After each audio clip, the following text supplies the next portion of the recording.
Talkin Cougars is presented by Flat Stick Pub, local craft beer, old school fun, memorable moments. What up to Talkin Cougars? I am Michael Bumpus, man. Our Cougs had a bye week. They're refreshed. They're ready to go. They're moving on up. Number 13 in the country. I'm with my guy, Alex Spring. What up, B? Going on, Bump. Cougs are moving up in the polls, man. A lot of good things happening on the Palouse. That bye week, team's got to be feeling rested, headed down to the Rose Bowl for a big one against the UCLA Bruins. Time now for our opening drive, brought to you by Valley Buick GMC. See you in the Valley. Bump, we said right when we started this show, episode 1, that UCLA could be a trap game. You're traveling down, you're going to LA. You know, the Rose Bowl is not the easiest place to play because there's not a ton of energy in there, right? It seats 100,000. They're never going to fill that thing up. You got to bring your own juice. And I think for Washington State, you know, they got to be able to go down there and find that energy. And to me, this is the perfect team to do it, right? You got a lot of athletes that are from the state of California. They love playing in front of their friends and family. And then you got a head coach in Jake Dickert that preaches bringing energy and bringing juice. And I think that is going to be the key to this game. Yeah, man, you said it. We've played down in the Rose Bowl before. They seat 100,000, probably have about 35 to 40,000 show up. So these guys got to be ready to go. And UCLA is coming off of a loss, a tight game against the University of Utah. We know how tough that game is. We know how tough the Utes are. They are looking to bounce back. They got a lot of pieces over there. When you look at this UCLA team, they got a freshman quarterback. They got a great defense, a couple playmakers on offense. I think this is the perfect game for Wazoo to wake up after a bye week, get back on track, and prove that what they're doing is not a fluke. But you have to take care of this game if you have aspirations of getting to the Pac-12 championship. There's no doubt about it. I mean, Washington State's got everything going for them right now. 4-0 start, 2 wins over top 25 teams. But you've done most of that at home, right? Other than that trip to Colorado State in week 1. So you're going on the road down to LA. And you mentioned this UCLA team. Dante Moore, that freshman quarterback, 5-star, one of the most highly recruited players in the country. I got to spend time around him at the Elite 11 quarterback camp, the national quarterback competition. He's a special player, but he's just a freshman. And he played great his first couple games, and he struggled against Utah. Just under 50% passing, threw an interception, he fumbled the football, right? He was all out of sorts. And so that Utah defense, I think, exposed that UCLA offense a little bit. But we all know Chip Kelly, the offensive mastermind head coach for the Bruins. He's going to find a way to bounce back, like you said. So, you know, Washington State's defense, I think, has a big test in front of them. Yeah, and I'm going to flip and look at the Washington State offense. You're going up against UCLA. In the Pac-12, when it comes to giving up yards, they are ranked 2nd in the Pac-12. A very good defense over there. But you're right. You got to focus on that freshman quarterback. The first throw against Utah was a pick 6. And then he goes like 1 for 13 to start the game. This team has 6 3-and-outs against the Utes. There's obviously some struggles going on offense, but they have a defense that can keep them in the game. So get after the quarterback and then continue to be one of the most prolific passing offenses in the country. The Cougs had a bye, so they slipped down a little bit when it comes to the rankings. But we all know that once they get this game under their belt, everyone else takes the byes. We should be right there in the mix when it comes to throwing the football. Still waiting to see them get a real active run game going with Nikhil Watson and Jenkins. Yeah, you mentioned the UCLA defense. Great pass rushers, right? Latu is probably a day 1 NFL draft pick at the defensive end position. I think this is going to be the toughest test for the Washington State offensive line that they've had so far. Now, they played a good Oregon State defense. There's no doubt about that. I think that really helps, you know, for the Cougar offense that they've seen that level of competition. UCLA, you know, frankly, just flat out hasn't seen the level of offense that Washington State plays, right? Utah's a good football team, good defensive football team, but offensively is not the same as the Cougs, you know, who are ranked top 5 in most categories nationally, offensively. And so, you know, I think the UCLA defense is really productive so far to start this season, but their stiffest test is going to be the Washington State offense that just flat airs it out, right, under Ben Arbuckle. Number 2 in the country in passing, behind only the Washington Huskies, as much as I hate to say it, but still, the 2 best passing offenses in the country are in the state of Washington. That's unreal. Yeah, it's crazy, man. You got Michael Penix and Cam Ward leading the charge. Michael Penix, the front runner for Heisman, if you ask me, but Cam Ward right behind him in the mix. And though I love what Cam Ward is doing, I love the way he's taking care of the football and throwing it across the yard, let's run the football too. I mean, UCLA's only giving up 77 yards per game on the ground. I think if you can do that, you'll be good to go. Also, they're only giving up 11 points per game. We know that's not what we do. We want to run that scoreboard up, light it up over there with the Rose Bowl. There are some challenges here, especially when you have so much time to prepare for another team, right? Both teams are coming off of a bye. Both teams been sitting at home, watching film, getting their guys ready to go. I think this is where we see the true coaching on both sides of the football. Which team is going to put their players in position to make the most plays? Yeah, I mean, that preparation, the extra preparation you get coming out of a bye week is so important, like you're talking about, right? Both sides of the football and both sides, the Bruins and the Cougs, are going to be more prepared than they would be in a normal week. So, I'm super intrigued to see how that plays out. It's going to be fun to see it. Coming up next, we'll talk some numbers. We'll dive deeper into this matchup.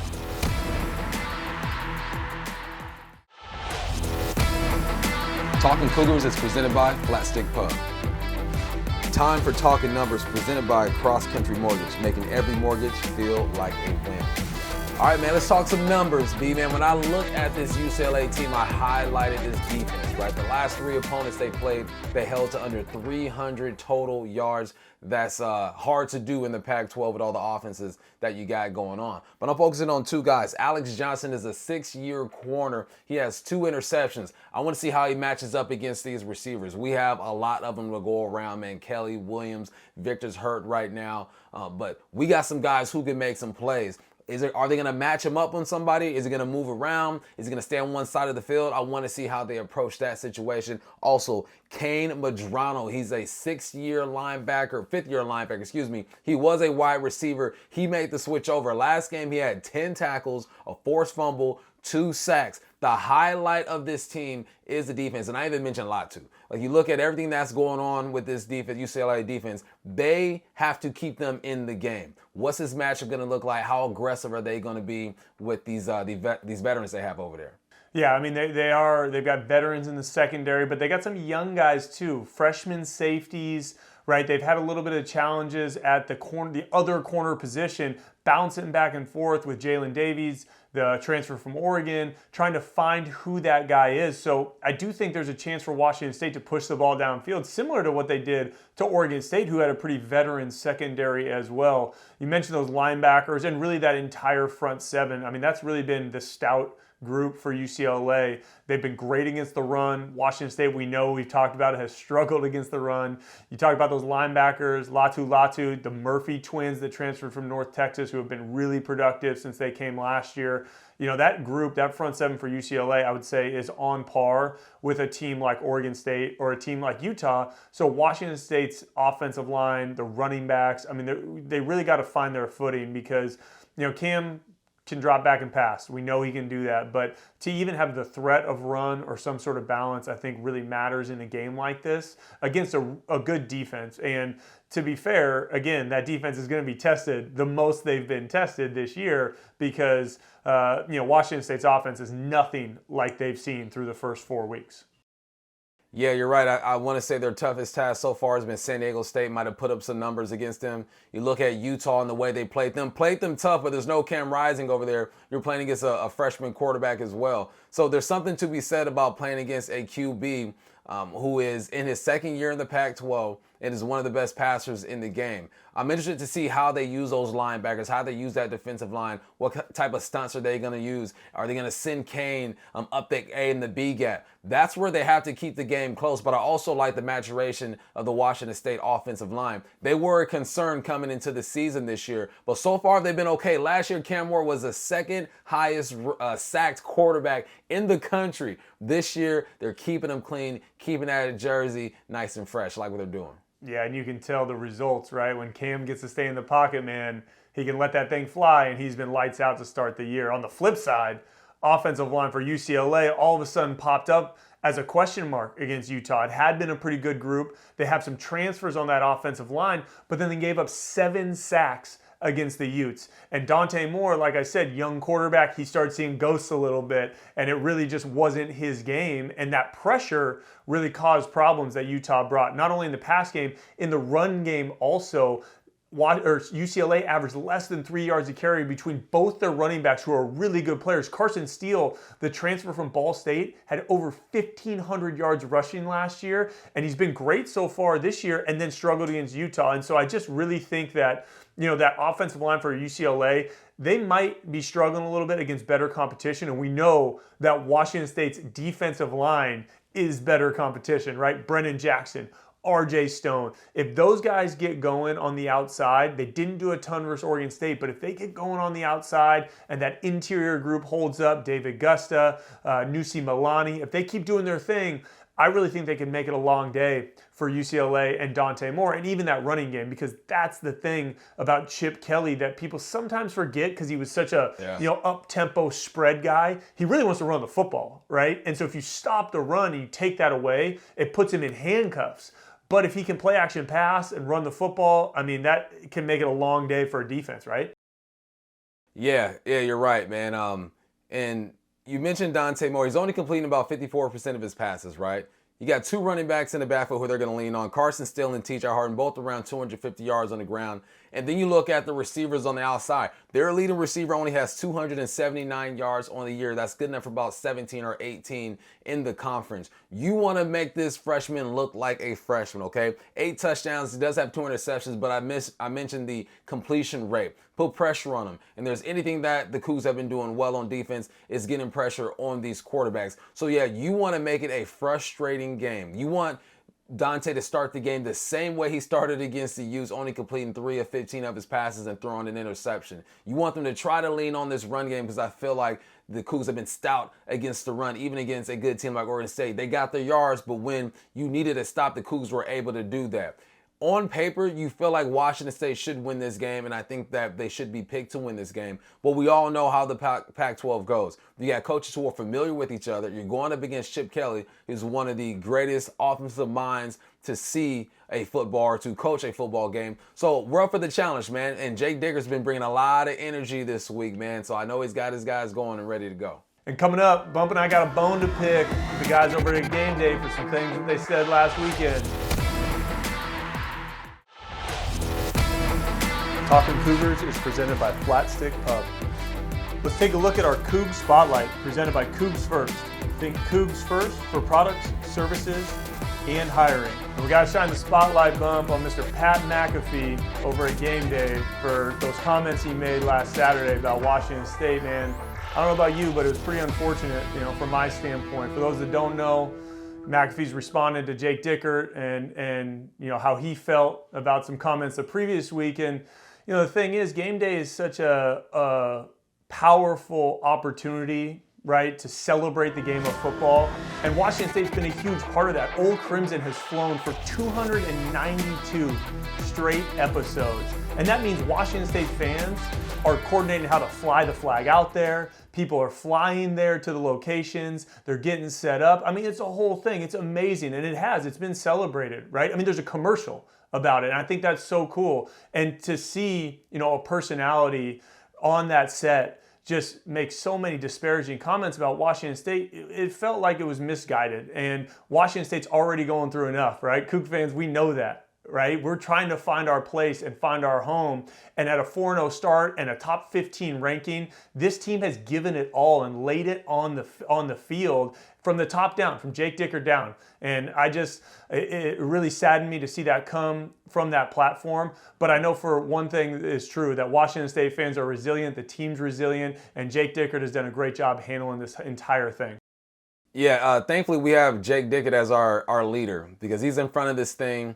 And his comments in response to all the madness that's been going on there has been classy and has been professional, unlike the fellow over there who decided to say some things about our university. And here's the thing, it just seems like he's out of touch with what's really going on. Maybe it's the shock value that he's looking for. He definitely got that. But what is college football? College football is a celebration of universities and amateur sports. Yes, the climate of college football is changing a bit as guys are getting paid with NILs and whatnot, and they deserve to be paid. But college sports in general is the most passionate thing that this country has. And even if I don't support a team, I don't wear their colors, I still understand what these universities bring to the country every Saturday and the opportunities that it creates. So when you have a chance to uplift a university, you should probably do that. A university that seems like they've been left behind and have been is looked at as a university that doesn't bring value to a conference, which is completely not true. If he would have done his research, if he would have really dove into what was going on, I don't think he would have said the things that he said. But it's out there. We've responded. We heard Jake Dicker go back at him. And like Dicker said, man, it's time to move on. Let's put the focus on our guys on the field as they take on UCLA. But there's no way we were not going to come on Talkin Cougars and talk about that situation, B. Yeah, it lights a fire, right? As an alum and Coug fans all around, and I've seen it, and I have no doubt that Coug fans are going to respond and they're going to support the team, right? In the only way we know how. And I think that's what's so special about Washington State and this community. But that's enough of that, man. We got to focus on this game with the Bruins. That's the most important thing. Coming up, we're going to dive into some of those key matchups to see how Washington State can come up with a win down in the Rose Bowl. Talkin Cougars is presented by Flat Stick Pub. Our best bet brought to you by Northern Quest Resort and Casino, largest casino in the Northwest. Best bet, man. We had some guys ball out last week receiver-wise. That Kelly, you had Williams over there. Lincoln Victor got hurt, so we didn't see a lot of him. But there's this young man, 6-foot freshman, Carlos Hernandez. I really like what he brings to the table. You see how Arbuckle is trying to get him the football too. I've seen him line up in the slot. I've seen him line up outside. He has good size and good hands. After watching the film, there's no way UCLA aren't going to try to take away the two biggest options that are going to be on the field in Kelly and Williams. So what does that do? That leaves room for that number 3 receiver to kind of flourish. And I think this is how you use them, B. Now, we know you got the speed on the outside, and Carlos can run too, but I like to see him work that underneath stuff, that shallow stuff. And Ward has done a good job of keeping his eyes down the field and manipulating the safeties with his eyes and his shoulders. If he can do that, because you know you're going to see too high look, you know you're going to see quarters, there's going to be room for Carlos Hernandez to work underneath and get some yards after the catch. And once you do that, the playbook is wide open. Again, I'm going to stress it. I still need to see them run the football at a high clip. UCLA only giving up 77 yards per game. But you know what Washington State wants to do? Throw the football. You have a lot of options over there. I like the young man out of California, Carlos Hernandez. Yeah, that's what I was going to say. Another one of those players returning to California, and you know, because you were that guy as a true freshman coming back to California, right? Southern California, what that means, right? He's going to have the family there. He's going to have the friends there. He's been productive for Washington State already. So you know, like you said, they're going to try and find a way to get him the rock. And the way Josh Kelly and Kyle Williams played last week and really the first 4 weeks of the season, I mean, there's going to be eyes on them. So who's that third guy? Who's that third guy that's going to step up? And Carlos Hernandez, I agree with you. I think he's going to be that guy because he has that ability to catch and make run after catch moves, break tackles.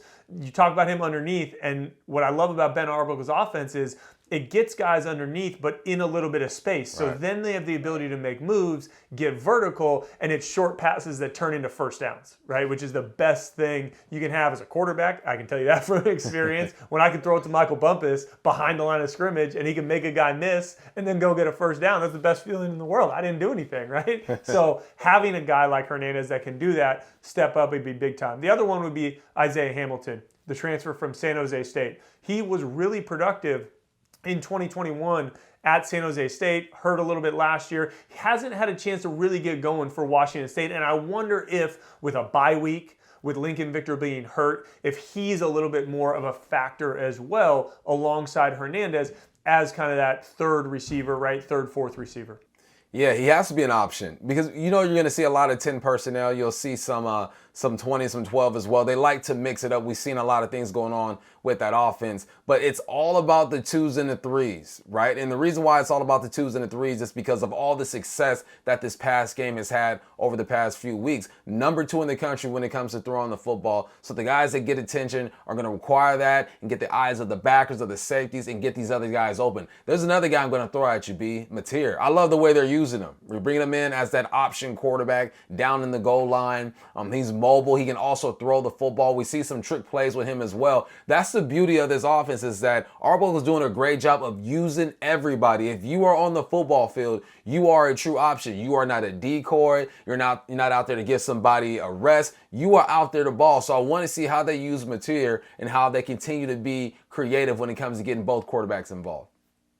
Well, and you talk about both quarterbacks. The past couple of weeks, they've put both quarterbacks on the field at the same time. Right. And you know that causes problems for a defense because you don't know what's going to happen. And against Oregon State, they did run one of those trick plays where Mateer's in the backfield, then he shifts over, becomes the running back. Now Cam's the quarterback, and then he ends up sprinting out and throwing it, right? I mean, they were doing all sorts of things, with Mateer, and that helps the running game you talked about. It helps create the misdirection and opens an extra gap potentially for the Cougs to find some holes running the football. That running game really found its legs, no pun intended, in the fourth quarter of that game against Oregon State, right? I mean, they just leaned on the Beavers late with Nakia Watson and Jalen Jenkins and a little bit of Cam Ward and John Mateer. And I felt like that offensive line found some confidence in those last few series, and I'm really hoping that it carried through the bye week and into UCLA, because being able to run the football. Nakia Watson, you think about the year he had last year, remember every time he rushed for 100 yards, the Cougs won? Yeah. I mean, that is such an incredible stat. If he can get going again, you already know that it's such a powerful weapon. Man, I can do this all night, B, but that's all the time that we have. If you want some more of your boy, man, Monday through Friday on Seattle Sports 710 AM radio from 10 to 2 p.m. I'll be on the Bump and Stacy show. Also, follow me on Twitter, Michael Bump is 5. And on Sundays, I do a little bit of NFL on 710 as well. Check me out covering the Seahawks. Bump, you're a busy man. Man, I wish I had that much going on, but y'all can find me on the call with Matt Chasnow, Jessamine McIntyre. We're going to head down to Pasadena, catch some sunshine, hopefully. Bump, you're going to be down there too with Pac-12. Going to be a fun game. Coug fans, thanks for joining us. You can follow me on Twitter at AlexBrink10. Always down for a chat and talk some football. Thank you all for joining us. Time for the Cougs to go 5-0.